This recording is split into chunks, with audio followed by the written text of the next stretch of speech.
अल्लाह के शुक्र से अल्हम्दुलिल्लाह अल्लाह ने मुझे 2 मदरसे दिए हैं और मैं एक मेरे दिल में जो बड़ी परेशानी है वो सामने रखता हूँ कि भाई अगर किसी के घर में खुदा ना खास्ता कोई अमवात हो गई है, मौत हो गई है, तो उस पे आंसू कौन बहाएंगे? उसके घर वाले ही तो बहाएंगे ना। या हम मदरसे वालों ने गुनाह कर दिया मदरसा खोल के कि भाई मरे आपके माँ बाप हैं सिपारान के, हम पढ़े मरे आपके माँ बाप हैं दुआ हम करें, मरे आपके घर में हैं करें, सारा हमने भुगतान भुगते हैं।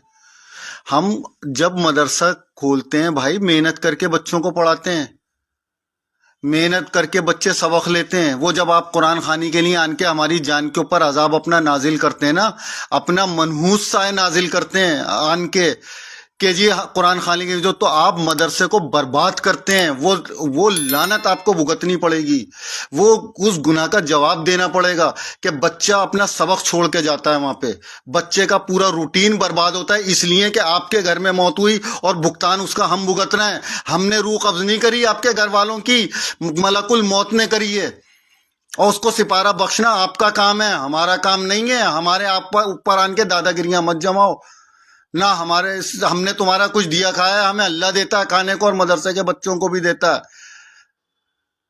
परेशान हो गए हम इस बात से कि बाप मरे मेरा और कुरान पढ़ दे तू। अस्सलाम वालेकुम व रहमतुल्लाहि व बरकातुहू। अस्सलामु अलैकुम वरहमतुल्लाहि वबरकातुहू। ये चचा इस वीडियो में क्या कह रहे हैं और क्या समझाना चाहते हैं, उस पर बात करने से पहले मैं आपको एक बात समझाना चाहता हूँ कि एक नस्ल की रस्म, एक पीढ़ी की रस्म दूसरी पीढ़ी के लिए आदत बन जाती है और तीसरी पीढ़ी के लिए वही रस्म इबादत बन जाती है।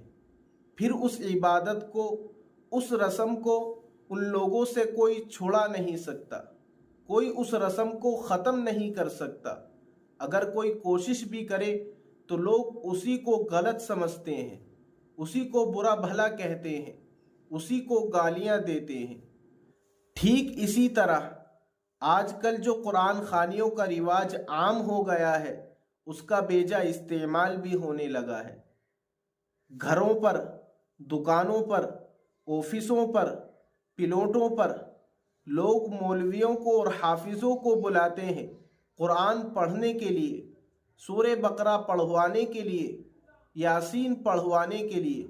खुद अमल नहीं करते, खुद नमाज नहीं पढ़ते, खुद कुरान करीम की तिलावत नहीं करते।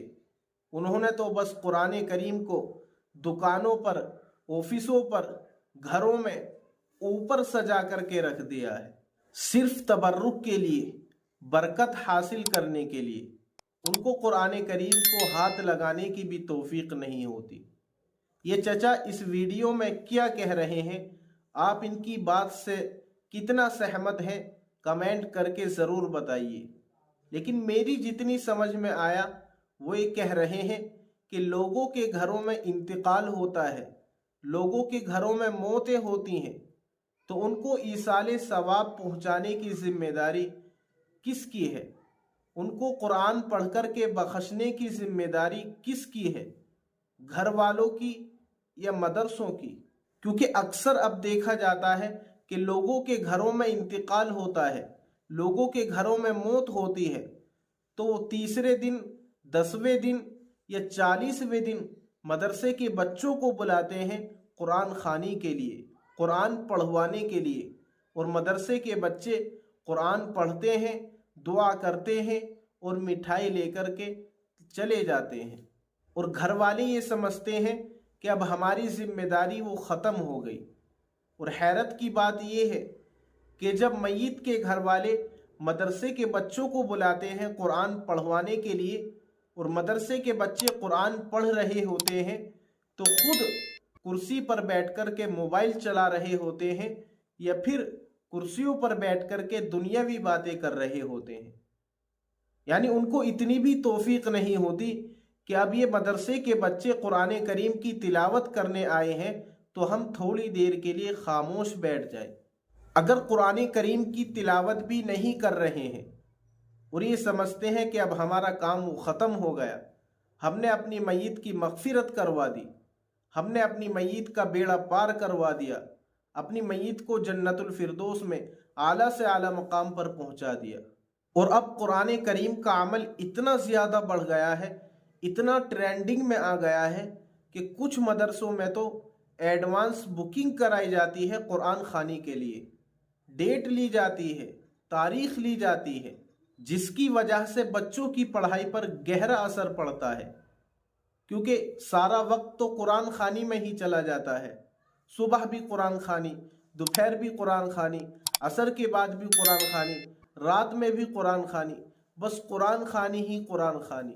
और मैं ये समझता हूँ कि इसमें सिर्फ आवाम की गलती नहीं है, बल्कि हमारे कुछ मदरसों की भी गलतियाँ हैं, जिन्होंने कुरान खानी को इतना बढ़ावा दिया कि लोगों के दिलो दिमाग में इतनी रस बस गई कि नई दुकान खोल रहे हैं तो कुरान खानी, नया मकान खरीद रहे हैं तो कुरान खानी, नया ऑफिस खोल रहे हैं तो कुरान खानी, नया प्लॉट ले रहे हैं तो कुरान खानी, किसी के घर में इंतकाल हो रहा है तो कुरान खानी। अब बहुत से लोग ये कहेंगे कि भाई इसमें गलत क्या है, कुरान ही तो पढ़ा जा रहा है, कुरान ही तो हम पढ़वा रहे हैं, ये सवाब का काम है, गाने बजाने से तो अच्छा है। तो मैं उन लोगों से सिर्फ इतना पूछना चाहता हूँ कि क्या कुरान करीम सिर्फ कुरान खानी के लिए ही रह गया है? कि क्या कुरान करीम सिर्फ मय्यत के लिए ही रह गया है? कि क्या कुरान करीम सिर्फ नए मकान, नई दुकान, नई प्लॉट के लिए ही रह गया है? क्या मदरसे में बच्चे इसलिए आते हैं कि वो लोगों के घर घर जाकर के कुरान खानियाँ करते फिरेंगे? यानी खुद कुरान करीम की तिलावत नहीं करनी, खुद कुरान करीम को नहीं पढ़ना। आपको क्या लगता है कि क्या सिर्फ कुरान करीम को जला देना यही कुरान करीम की बेहुरमती है?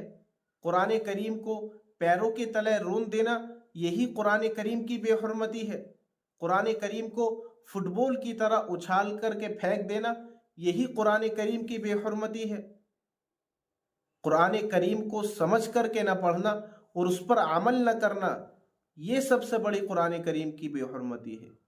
इसलिए दोस्तों, अपनी सोच को बदलिए और कुरान खानी की रस्म को ख़त्म कीजिए। मुझे उम्मीद है कि मेरी बातें आपको समझ आ गई होंगी।